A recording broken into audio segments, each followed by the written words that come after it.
Τι έγινε, τι ψάχνατε εκεί κάτω? Έψαχνα να βρω το τραυματισμένο ροφό. Δυστυχώς για μεγάλη ατυχία για μένα σήμερα. Ένα ψάρι γύρω στα 8 με 10 κιλά χάθηκε. Πώς? Ήταν μια άτυχη στιγμή. Κατέβαινα κάτω να κάνω καρτέρι. Έκανα την τεχνική του αδιάφορου. Κατεβαίνω σιγά σιγά. Βλέπω ένα μεγάλο ροφό με το αριστερή διαγώνια ματιά μου.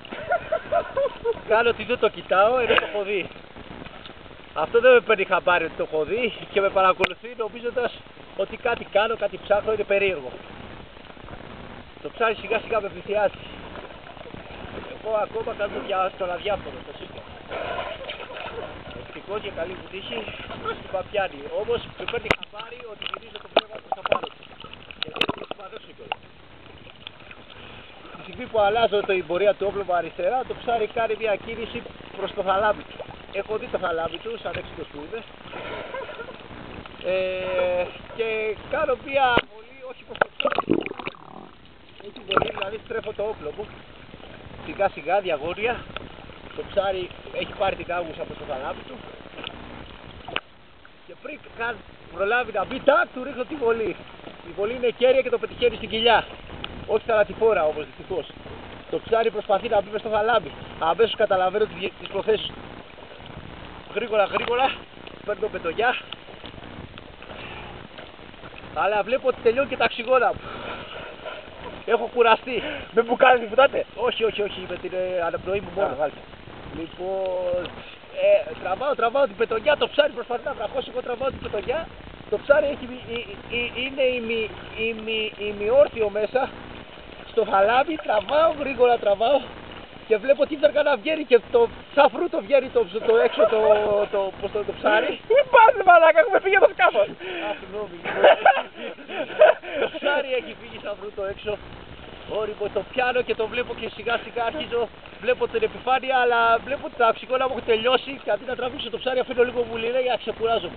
Ανεβαίνω πάνω και βλέπω το ψάρι, τη μία το ένα φτεράκι έξω και το άλλο μέσα. Και το άλλο φτεράκι μέσα, ίσα το κρατάω από ένα πετσάκι. Τι να κάνω, δεν θα το χάσω το ψάρι. Το φέρνω γρήγορα πάνω, που το έφερε. Αλλά δυστυχώς λέω θα το καρφώσω μέσα τη βέργα για να μην χωθεί μέσα και το δεύτερο φτεράκι. Δυστυχώς αντί να χωθεί το δεύτερο βγήκε το πρώτο. Το ψάρι άρχισε να κατεβαίνει. Δεν είχα πάρει τις ανάσες μου και λέω κάτσε να το κυνηγήσω από πίσω.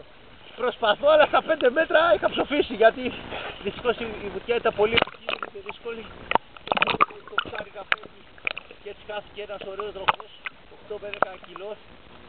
Μου στήχησε ακριβά αυτός. Πώς ήρθε το κόστος? Το κόστος θα το δώσαμε με 15 ευρώ θα ήταν 100. Αυτό σημαίνει 3 διαλυτερεύσεις στο ξενοδοχείο, 4 μάλλον στο ξενοδοχείο α κατηγορίας 5 αστέρων. Δεν πειράζει, η σκηνή μου κάνει αυτή τη στιγμή, ατυχίας.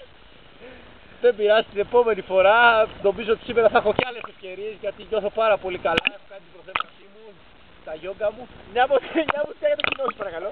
Ναι. Χωρίς χαλάρωση.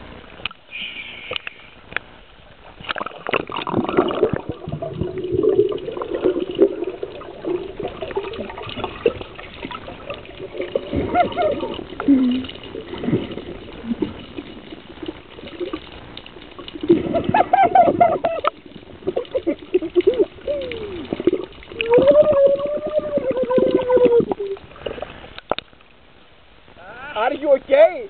I'm okay.